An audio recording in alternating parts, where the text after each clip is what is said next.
할렐루야. 예, 반갑습니다. 오늘도 하나님의 큰 은혜가 우리 사랑하는 성도님들 모두에게 크게 차고 넘쳐나기를 소원합니다.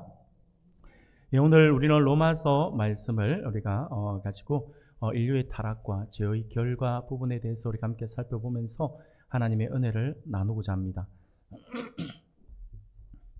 사랑하는 여러분, 우리는 지난 시간에 하나님의 법을 어기는 그러한 죄에 대해서 우리가 말씀을 함께 살펴보았습니다. 죄는 불법 그 자체로서 하나님과의 참된 관계성을 깨뜨린다라고 말씀을 드렸었죠. 창세기 3장의 타락 이야기는요, 단순히 과거에 있었던 사람들에게만 머무는 말씀이 아닙니다. 지금도 여전히 우리가 계속해서 우리의 삶 속에서 반복되고 있는 것이 바로 창세기 3장의 타락의 말씀이라고 할 수가 있습니다. 우리는 하나님의 법에 순종하지 않는 죄가 무엇인지를 알고 있음에도 불구하고 여전히 우리는 그 죄 가운데 거하고 있다라고 하는 것입니다. 그렇다면 이 죄의 결과는 무엇일까요? 오늘은 이 죄의 결과가 무엇인지에 대해서 우리가 함께 살펴보면서 하나님의 은혜를 나누고자 합니다. 사랑하는 성도 여러분, 우리 대한민국 스포츠 역사상 가장 영광스러운 장면을 우리가 한번 들어보라 라고 이야기를 한다면, 물론 현재 30세 이전의 젊은 세대는요 그냥 말로만 들었었기 때문에 인정하기가 쉽지 않겠지만, 아니면 어렴풋이 기억이 날 수 있을지는 모르겠지만, 30세 이후의 사람들은요 대부분 주저없이 우리 스포츠계에서 가장 영광스러운 장면은 아마 2002년이 아닐까라는 생각이 들어집니다. 2002년 한일 월드컵의 4강 신화라고 할 수가 있을 것입니다. 축구라고 하는 그 스포츠 하나로 온 국민이 함께 뭉쳤습니다. 함께 웃었고요. 그리고 함께 즐거워하며 굉장히 귀한 시간들을 보냈던 기억이 있습니다. 그리고 우리가 졌을 때는 함께 아파하며 함께 울었던 날들이 바로 그 날들이었습니다. 지금도요 어느 누군가가 어느 모임에서 누군가가 대한민국하고 외치면 옆에서 당연한 듯이 그냥 리듬이 있는 박수를 치게 되어 있죠. 짝짝짝. 맞죠? 예.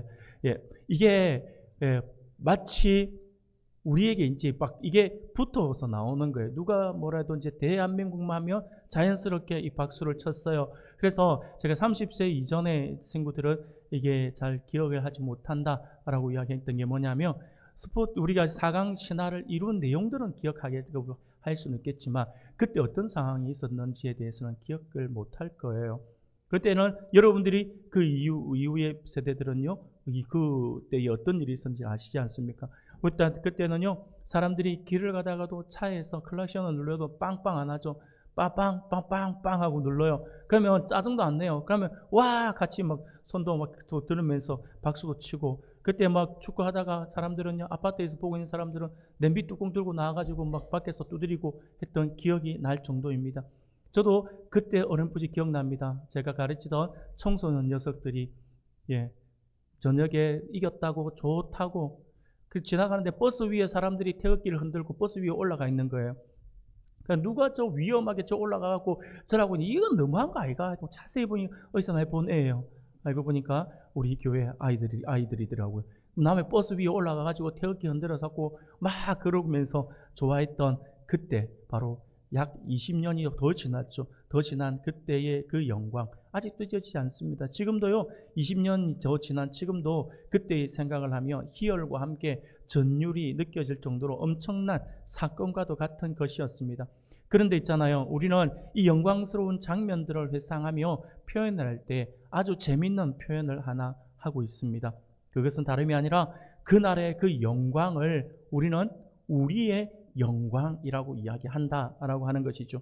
당연하게 생각하실 수도 있어요. 그런데 우리가 조금만 생각해 보면요, 우리의 영광이라고 하는 이 말이 참 대단하다라는 생각이 들어집니다. 우리가요 솔직히 우리는 그냥 구경만 했어요. 가서 필드에 들어가서 그라운드에 들어가서 공을 차지는 않았어요. 선수들이 뛰었잖아요. 그런데 있잖아요, 그때 4강 신화를 이루고 그 영광을 우리의 영광이라고 이야기하면서 어느 누구 하나 당시 축구 선수들이 4강에 올랐으니까 걔네들의 영광이다라고 말을 하는 사람은 없다 라고 하는 것입니다. 아주 재미가 있는 것 같아요. 우리가 직접 그라운드에서 나가서 공을 차지 않았어요. 그럼에도 불구하고 우리는 그날 마치 우리가 축구를 해서 우리가 4강 신화를 이룬 것처럼 우리는 표현을 할 때 항상 우리가 해냈다라고 이야기한다라고 하는 것이죠. 사랑하는 여러분, 이렇게 표현하는 이유가 무엇일까요? 왜 이것을 우리가 했다라고 이야기하는 것일까요? 무엇 때문에 우리는 이렇게 말들을 하고 있는 것일까요? 네, 바로 당시에 4강 신화를 이루었던 선수들은 그냥 단순한 선수들이 아니라 바로 우리의 대표였기 때문입니다. 우리 대한민국을 대표하는 국가대표 선수들이었기 때문에 우리가 그렇게 표현을 한다라고 하는 것이죠.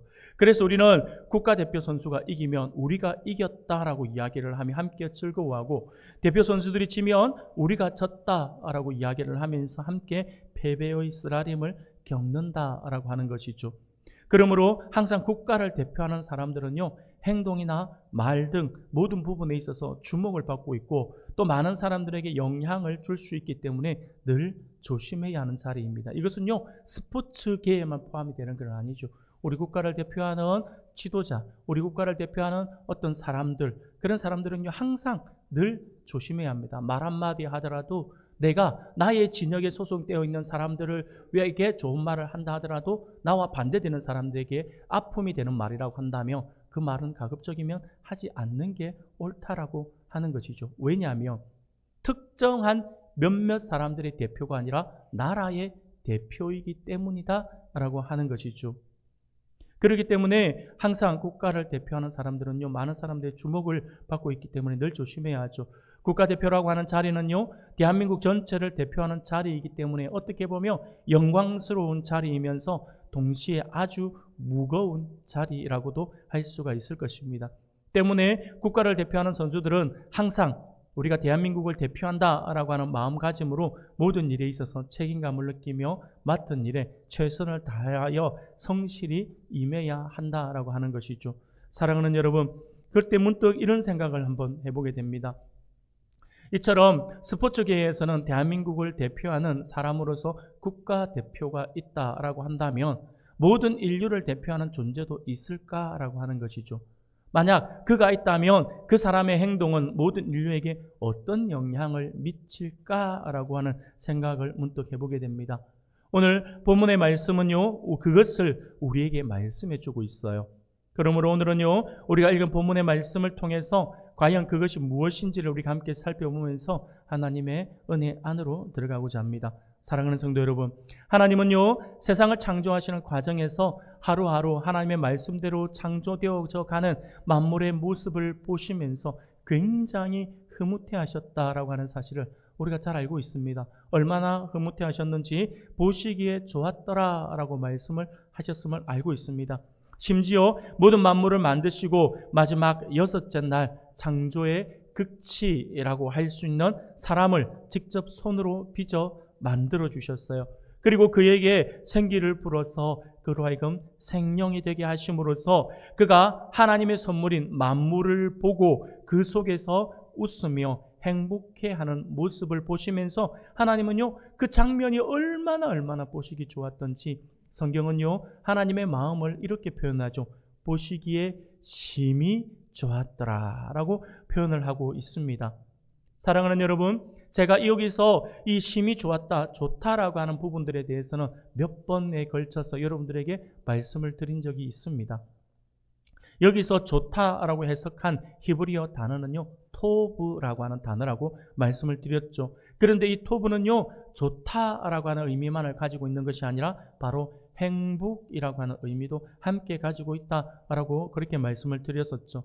쉽게 말씀을 드리면 하나님께서 보시기에 심히 좋으셨다, 하나님께서 보시기에 심히 토부하셨다라고 하는 이 말씀은요, 사람을 직접 빚어 만드시고 그에게 하나님께서 하루하루 만드신 만물을 보여주시며 그것을 다스리게 하셨는데 그 만물 속에서 첫 인류 아담이 하나님의 법에 따라 살며 기뻐하고 행복해하는 그 모습을 보시면서 하나님께서 매우 행복해 하셨다라고 하는 것입니다. 이것은 마치 자녀들이 맛있게 부모님이 엄마가 차려놓은 그 음식을 맛있게 잘 먹는 모습만 보아도 부모님들은, 엄마들은 배가 부르다, 아이들이 잘 먹는 것만 봐도 나는 안 먹어도 배부르다 라고 하는 표현들을 한 번씩 하잖아요. 바로 그 표현과도 같은 것이라고 할 수 있습니다. 하나님께서 얼마나 아담이 그렇게 즐거워하는 것이, 즐거워하는 모습을 보시면서, 얼마나 그 모습을 보시면서 좋으셨던지 하나님께서 심히 좋으셨다, 매우 행복해 하셨다라고 하는 것이죠. 그러나 안타깝게도 이러한 행복은요, 그리 오래 가지 않았음을 우리가 잘 알고 있습니다. 하나님께서 그렇게 사랑하셨던 인간이 하나님이 지으신 창조 세계에서 하나님과 맺은 그 언약인 하나님의 법, 곧 선악을 알게 하는 나무의 열매를 뱀의 유혹을 받아 따먹고 말았다라고 하는 것입니다. 이는 곧 하나님의 법을 불순종하는 불법을 자행한 것이죠. 그 결과 하나님께서 아담과 맺으셨던 그 언약이 깨어져 버렸습니다. 이러한 아담의 불순종으로 죄가 이 세상에 들어왔고, 그 죄의 삭세의 결과로 우리에게 사망이라고 하는 것도 세상에 함께 들어오게 되었다라고 하는 것이죠. 사랑하는 여러분, 여기서 우리가 기억해야 할 것은요, 바로 성경이 말하고 있는 사망이 무엇인가라고 하는 거죠. 성경이 말하고 있는 사망은요, 단지 육체의 죽음만 의미하는 것이 아니에요. 우리는 죽었다, 사망 이런 말들을 쓰면 우리는요, 육체의 죽음으로 연관을 시킵니다. 그러나 성경은요, 육체의 죽음만을 사망이라고 이야기하지 않습니다. 바로 영적인 죽음을 함께 포함하는 완전한 죽음을 가리키고 있는 것이다라고 하는 것이죠. 육체의 죽음이 몸으로부터 영혼이 분리되는 것이다 라고 한다면, 영적인 죽음은요, 생명의 근원이신 하나님으로부터의 단절되는 것을 말하는 것입니다. 하나님과의 언약 관계 안에서 사랑과 신뢰를 누리며 살아가던 아담은 죄로 인해 하나님을 두려워하고 하나님 앞에 설 수 없는 존재가 되고 말았다라고 하는 것이죠. 그뿐만 아니라 더 이상 하나님이 기뻐하시는 선한 일을 할 수 없는 부패하고 무능력한 존재가 되어버렸다라고 하는 것입니다. 오늘 읽었던 본문 로마서 5장 12절 말씀에는요, 이러한 상황에 대해서 아주 잘 설명해 주고 있어요. 제가 읽었지만 12절 말씀을 우리가 한 목소리로 같이 한번 읽겠습니다. 같이 읽겠습니다. 시작. 그러므로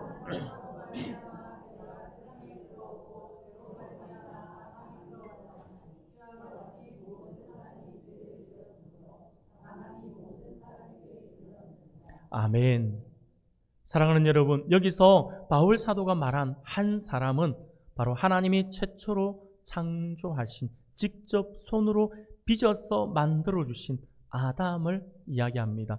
아담이 범한 죄의 책임이자 죄의 결과인 사망은 아담 이후의 모든 사람에게 영향을 미치게 되었어요. 그래서 아담의 그 죄가 이제 아담 이후에 생물학적 방법으로 태어나는 모든 사람들이 아담의 그 죄를 안고 태어나게 되었다라고 하는 것이죠. 이것은 내가 저지른 죄도 아닙니다. 솔직히 우리가 한번 생각해 봅시다. 내가 저지른 거 아니잖아요. 내가 저지른 거 아니에요. 나는 선악을 알게 하는 나무를 본 적도 없습니다. 혹시 우리 성도님들 가운데 선악을 알게 하는 나무의 열매를 보신 분이 계신가요? 계시면 손을 들어 표현해 주시고, 옆에서 지금 이렇게 질문하는데 옆에서 누군가 손을 들었다라고 한다면 여러분 조용히 그분 옆에 가서 좀 도와주셔야 합니다. 선악을 알게 하는 나무의 열매를 우리는 보지도 못했어요. 보지도 못했으니 당연히 먹어보지도 못한 것은 당연하죠. 아담은 먹으라도 봤지. 우리는 구경도 못 해봤잖아요. 어떻게 생겼는지 보지도 못했어요. 우리 조상 첫 인류인 아담이 그것을 먹었다는 이유로 나에게 그 책임을 져라라고 한다면 어떻게 보면 억울한 것 같아요. 굉장히 좀 억울한 내용인 것 같아요. 그러나 사랑하는 여러분, 그렇지는 않아요. 또 우리가 직접 그것을 보지는 못했고 우리가 직접 그것을 먹어보지는 못했지만 우리에게는 그 책임이 따라오고 있다라고 하는 것입니다. 바로 아담의 범죄가 곧 그만의 범죄가 아니라 우리의 범죄가 된다라고 하는 것이죠. 왜냐하면 바로 제가 서두에 축구 국가대표 이야기한 것처럼 바로 국가대표 이야기한 것처럼 이 첫 사람인 아담은요, 모든 인류의 대표자가 되기 때문입니다. 그러므로 아담이 죄를 짓고 하나님과의 언약을 깨뜨린 것은요, 아담이라고 하는 한 개인의 사건이 아니에요. 아담은 인류의 대표자로 세워졌기 때문에 아담 이후의 모든 인류는 아담의 죄에 참여하게 된 것이다 라고 하는 것이죠. 그렇게 아담의 죄는 모든 사람에게 전가되었고요, 아담 안에서 모든 사람은 하나님께 죄인으로 정죄받게 되었다라고 하는 것입니다. 이를 우리는요, 대표성의 원리라고도 이야기를 합니다. 그러므로 이제 죄를 안고 죄인의 상태로 이 세상에 태어나는 사람들은요, 말과 생각과 행동으로 계속해서 하나님의 법을 어기며 일평생 죄를 지으며 살아간다라고 하는 것이죠.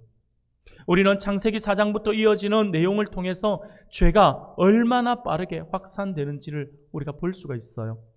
아담의 후손인 가인은요, 동생 아벨을 들에서 쳐 죽이고 말았습니다. 살인이라고 하는 죄를 저지르고 말았다라고 하는 것이죠. 많은 시간이 흘러서 하나님은요, 온 세상에 죄가 가득해지고 사람이 마음에 생각하는 모든 계획이 언제나 악한 것을 보시고 노아에게 방주를 만들 것을 명령하셨고, 노아를 비롯한 노아의 가족 8사람과 방주에 들어간 동물들을 제외한 세상의 모든 사람과 세상의 모든 짐승을 홍수로 심판하셨어요. 그렇게 죄로 오염된 사람들이 다 죽음을 맞았고, 하나님으로부터 의인이다, 당대의 완전한 자다라고 하는 칭찬을 들었던 이 노아와 그의 가족만 살아남았다라고 하는 것이죠. 그들만 하나님으로부터 의롭다라고, 의인이라고 칭찬을 받았고 당대의 완전한 자다라고 하는 칭찬을 받았던 이 노아와 그리고 그의 가족들만 살아남았으니 이제 죄의 쓴뿌리는 없어지고 오직 하나님 앞에서 의로움만 나타날 것 같았습니다. 왜냐하면요, 죄의 모든 쓴뿌리들이 다 없어진 것 같았거든요. 세상의 모든 악들이 다 사라진 것 같았거든요. 그도 그럴 것이 노아는요, 하나님께 의인이라고 하는 칭찬과 당대의 완전한 자다라고 하는 칭찬을 받은 사람답게 이 홍수가 끝나고 물이 마르기까지 기다렸다가 때가 되면 물이 말라서 방주에서 나오게 됩니다. 방주에서 나와서 노아가 가장 먼저 한 일이 무엇인 줄 아십니까? 바로 하나님께 의인이라고 칭찬을 받았던 사람, 당대의 완전한 사람이라고 하나님께 칭찬을 받았던 그 사람답게 방주에서 나와서 가장 먼저 한 것이 하나님께 예배하는 것이었어요. 하나님께 번제를 드렸다라고 하는 것입니다. 얼마나 귀한 모습입니까? 모든 것이 새로운 시작이잖아요. 새로운 시작에 있어서 가장 먼저 한 것이 하나님께 예배함이었어요. 하나님께 예배함으로 시작했다고 하는 거죠. 그렇게 하나님께 예배함으로 새로운 세상에서의 새로운 삶을 시작했다라고 하는 것입니다. 하지만 이후의 말씀을 보며 너무나도 우리를 안타깝게 만듭니다. 너무나도 안타깝게도 분명 하나님께 의인이라 칭찬을 받았던 노아와 그의 가족만 살아남았지만 그들과 그의 후손들은 머지않아 급속히 타락하고 말았다라고 하는 것입니다. 그렇게 타락하는 데는 그렇게 긴 시간이 필요치 않았다라고 하는 것이죠. 결국 하나님께서 창세기 6장 5절에서 여호와께서 사람의 죄악이 세상에 가득함과 그의 마음으로 생각하는 모든 계획이 항상 악할 뿐임을 보시고라고 말씀을 하셨죠. 마치 하나님께서 하신 이 말씀을 노아와 그의 가족들이 증명이라도 하듯이 그들은요, 너무나도 빠른 시간 안에 타락의 길로 접어들었다라고 하는 것입니다. 사랑하는 성도 여러분, 왜 이런 일이 벌어진 것일까요? 이유는 다른 곳에 있지 않습니다. 아무리 의인이며 당대의 완전한 자라고 하는 그러한 칭찬을 들었던 존재로서의 노아라고 할지라도 그들은 여전히 아담의 범죄 아래에 생물학적 방법으로 태어난 존재들이기 때문에 그들 안에 여전히 아담의 죄, 곧 불법의 씨앗이 그 속에 있어서 타락의 길로 갈 수밖에 없었다라고 하는 거예요. 이것이 조금 전에 말씀을 드린 것처럼 사람이 마음으로 생각하는 모든 계획이 항상 악할 뿐이라고 하는 하나님의 말씀을 그대로 보여주는 모습이다라고 하는 것이죠. 사람을 아무리 내가 죄 없이 키운다고 아이들을 아무리 죄와 분리시키고 단절시키고 깨끗한 것만 보게 한다고 해서 그 안에 죄가 없냐라고 하는 거죠. 죄는요 다시 스물스물 올라옵니다. 어린아이들에게 죄가 없어 보이는 것은요 그들에게 죄가 없어서 죄가 없어 보이는 것이 아니라 아직은 죄를 지을 능력이 없기 때문이다라고 하는 거죠. 사랑하는 우리 성도 여러분, 바울 사도는요 로마서 3장에서 모든 사람이 죄를 지으며 살고 있으며 하나님의 법인 율법을 기준으로 의인이라 인정을 받을 만한 사람이 없다라고 말하면서 의인은 없나니 하나도 없도다라고 선언을 하고 있습니다. 그리고 로마서 5장 14절에서 모든 죄인에 대하여서 사망이 왕노릇했다라고 그렇게 표현을 하고 있어요. 여기서 사망이 왕노릇을 했다라고 하는 것은요 사망이 왕권을 잡았다라고 하는 의미예요. 쉽게 말씀을 드리며 죄악의 세력이 꺾을 수 없을 만큼 강하여 그의 지배를 받는다라고 하는 것입니다. 모든 사람이 하나님 앞에서 죄인이기에 사망의 지배와 영향을 받는 것은 모든 사람에게 보편적이고 피할 수 없는 결과가 되었다라고 하는 것입니다. 웨스트민스터 소유문답 제16문을 보면 이렇게 질문을 합니다. 우리가 질문을 같이 한번 읽어볼까요? 시작. 모든 인류가 아담의 첫 범죄에서 타락하였는가? 라고 질문을 해요. 여기에 대한 답을 어떻게 하고 있습니까? 우리 같이 한번 읽어볼까요? 시작. 아담으로 더불어 출생할 후손까지 포함한 것이어서 그에게서 통상적 방법으로 출생하는 곧 모통생육법으로 출생하는 모든 인류는 그 안에서 범죄하여 그의 첫 범죄와 함께 타락하였다라고 이야기하고 있습니다. 사랑하는 여러분, 여기서 이는 곧 아담이 하나님과 맺은 행위 언약은 아담 한 사람만 맺은 것이 아니라 그의 후손과도 맺어진 언약이다라고 하는 것입니다. 우리말에 씨도둑질은 못한다라고 하는 말이 있죠. 부모와 자식은 용모나 성질이 비슷한 데가 굉장히 많아서 그 관계를 결코 속일 수가 없다라고 하는 말입니다.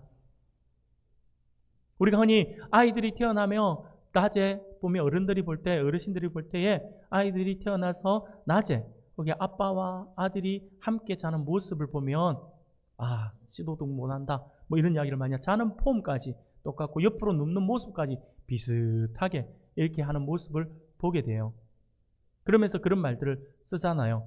그리고 이 말은요 그 집안이 지녀온 내력은 아무도 없애지 못한다라고 하는 그런 말들로도 사용됩니다. 그렇습니다. 사랑하는 여러분, 신기하게도 우리의 자녀들은요 생물학적으로 체질과 체형과 그리고 식성을 부모에게로부터 물려받습니다. 이는 곧 같이 생활을 하면서 정신적인 면에서도 담고 법적, 경제적 면에서도 부모의 영향 아래 있기 때문이다라고 하는 것이죠. 이처럼 부모와 자녀의 연결은 굉장히 자연스럽다 할 수 있습니다. 행위언약의 결과 또한 자연스럽게 우리 인류에게 전달되었다라고 하는 것입니다. 아담은 단순히 한 개인이 아니라 그의 후손 전체를 대표하는 개인으로서 하나님과 행위 언약을 맺었다라고 하는 것이죠.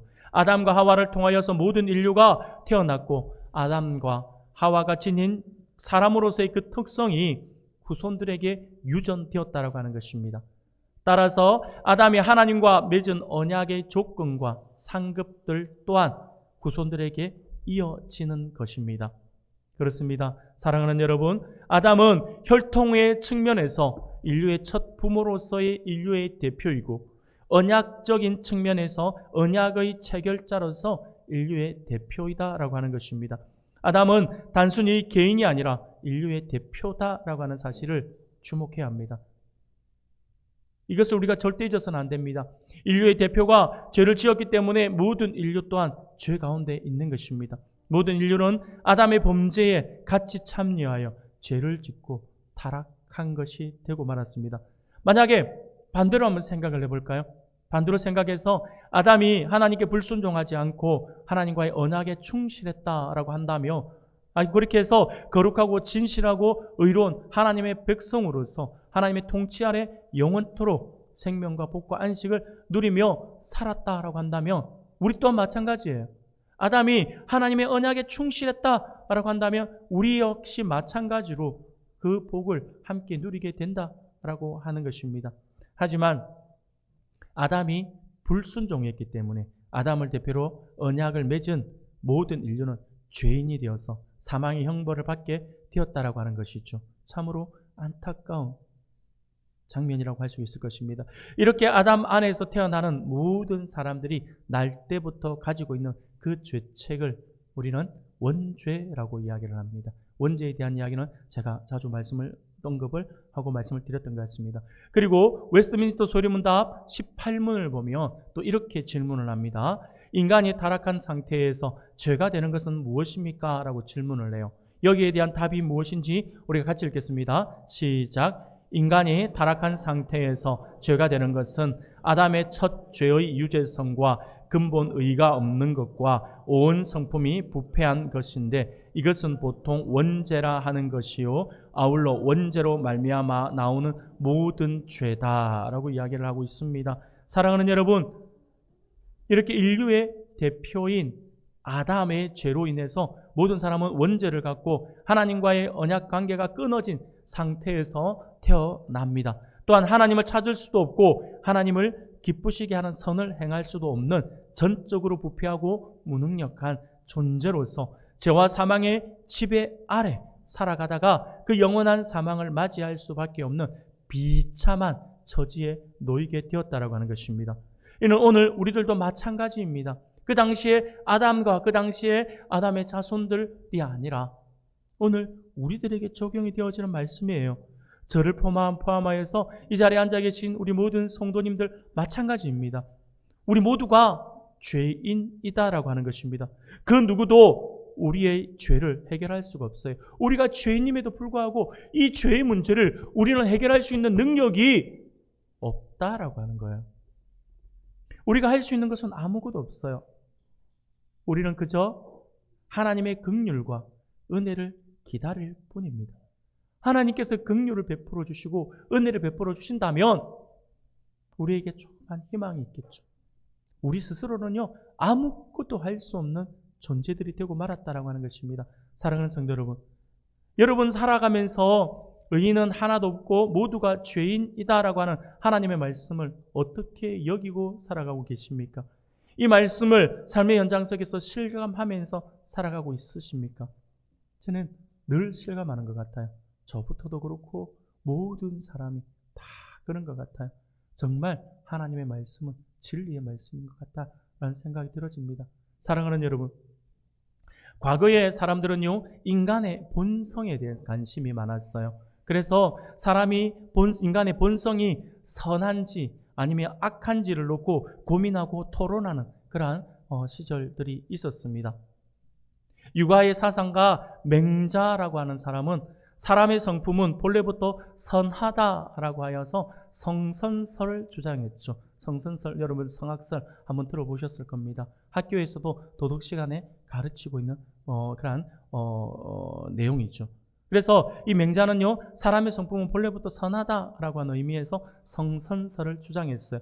반대로 순자라고 하는 사람은요 사람의 성품이 본래부터 악하다라고 하는 성악설을 주장을 했다라고 하는 것입니다. 우리가 가만히 한번 생각해 보십시다. 생각해 보면 지금도 이 토론을 가지고 사람이 원래부터 선하냐, 사람은 원래부터 악하냐라고 이야기하라 그러면 끊임없이 여러 가지 예들을 들어서 이야기하면서 누가 사람은 선하다, 악하다 이런 이야기들을 많이 하죠. 우리가 살아가면서 신앙의 여부와 상관없이 고통스러운 상황에 처한 사람들을 우리가 보면 불쌍한 마음이 들고 그리고 그를 도와주고 싶다라고 하는 생각이 들고 누군가가 선을 행한다라고 하는 소식을 들으면 기뻐하고 악을 행한다라고 하는 소식을 들을 때에 함께 분노하는 모습들을 우리가 떠올려 보면 사람은 원래 선한 본성이 있는 것 같다라고 하는 생각이 들 수 있습니다. 하지만 반대로 모든 사람이 결국 자기의 욕망을 추구하고자 하는 자기 중심적이고 이기적인 삶을 살아가는 모습들을 볼 때면 그리고 온갖 범죄의 소식을 들을 때면 또는 인류의 역사가 전쟁과 갈등과 착취로 점철되어 왔다라고 하는 것을 생각해 보면 사람의 본성은 원래부터 악하다라고 하는 생각이 들어집니다. 사랑하는 여러분, 그러나 우리 기독교는요, 여기에 대해서 성선설이다, 성악설이다 딱 뚜렷하게 되어놓고 이야기하지 않습니다. 어느 것이 맞다라고 이야기하지 않아요. 오히려 우리는 무엇을 이야기하냐 그러면 아담의 모습을 먼저 보는 거예요. 그래서 아담은 하나님께서 처음 만들 때 선하게 만들어 주셨잖아요. 선하게 창조되었으나 그가 타락하여 악한 존재가 되었고, 이제 그 이후로 태어나는 사람들은 죄의 씨앗을 안고 태어난다라고 이야기하잖아요. 그래서 어떤 학자들은요, 우리의 기독교를 성선성악설, 제가 볼 때는 근데 갖다 붙인 것 같은 느낌이 드는데 여하튼 이렇게 표현을 하기도 합니다. 사랑하는 여러분, 비록 인류가 원죄를 가지고 태어나긴 하지만 하나님께서는 사람들에게 어느 정도 죄를 억제하고 선을 행하고 사회적인 질서를 따라 살아갈 수 있는 이성과 분별력을 선물로 주셨어요. 그래서 하나님의 말씀을 듣지 않고 하나님을 믿지 않는 사람들도 사회적 기준으로 볼 때에 바른 생활을 하며 살아갈 수도 있다라고 하는 것이죠. 그러나 결코 하나님의 은혜 없이 하나님을 왕으로 인정하고 하나님의 법에 순종하는 참된 선을 행할 수 있는 능력은 없다라고 하는 사실을 기억하셔야 할 것입니다. 스스로 하나님과 같이 되어서 스스로 선악을 결정하고 마음대로 살고자 하는 이기적이고 자기중심적인 본성은 우리가 버릴 수가 없습니다. 우리 안에 끊임없이 도사리고 있는 장면이에요. 또한 죄 가운데 태어나는 원죄뿐만 아니라 말로나 마음으로나 행동으로 저지른 자범죄를 스스로 해결하거나 용서받아 하나님께 의인으로 인정받을 수 있는 방법도 없다라고 하는 것이죠. 그래서 자주 말씀을 드리는 것처럼 우리 인간은요, 죄 짓는 능력은 탁월해요. 우리는요, 죄를 짓지 말라 그래도 얼마나 많은 죄를 짓는지 몰라요. 제가 볼 때 죄 짓는 거에 있어서는 사람은요, 달인이에요, 달인. 죄 짓는 능력은 너무나도 탁월합니다. 그런데 문제는 뭔지 아세요? 그 죄를 저지르고 책임질 수 있는 능력은 없다라고 하는 거죠. 감당을 못해요. 죄 짓는 능력만 있을 뿐입니다. 그래서 우리에게는 하나님의 은혜가 필요하다라고 하는 것이죠. 우리의 본성 자체를 새롭게 변화시켜 주시는 은혜, 아담 안에 속해 있던 우리를 그리스도 안으로 옮겨주시는 그 은혜, 사망이 왕노릇하는 그 삶을 생명 안에서 왕노릇하는 삶으로 변화시켜주는 그 은혜가 필요하다라고 하는 것입니다. 그 은혜는 다음 주에 말씀을 나누도록 하겠습니다. 어떻게 주어졌는지. 사랑하는 성도 여러분, 오늘 하나님께서 우리에게 주시는 말씀을 기억할 수 있기를 바랍니다. 그래서 하나님의 법을 어기고 언약을 깨뜨린 죄의 결과가 얼마나 심각한 것인지를 오늘 우리는 말씀을 통해서 깊이 묵상할 수 있기를 바랍니다. 그래서 우리 안에 있는 어떤 쓴뿌리도 그것을 멀리하고자 발버둥치며 노력하고 또 하나님의 온전한 뜻을 분별하고 그 말씀에 순종하는 그러한 삶을 살아가고자 노력하는 우리 성도님들이 되시기를 소원합니다. 무엇보다 우리를 죄에서 구원하신 하나님의 은혜가 얼마나 크고 얼마나 놀라운 것인지를 기억하고 날마다 하나님께 감사와 영광을 돌려드리는 그러한 우리 모든 성도님들이 다 되시기를 주님의 이름으로 축원합니다.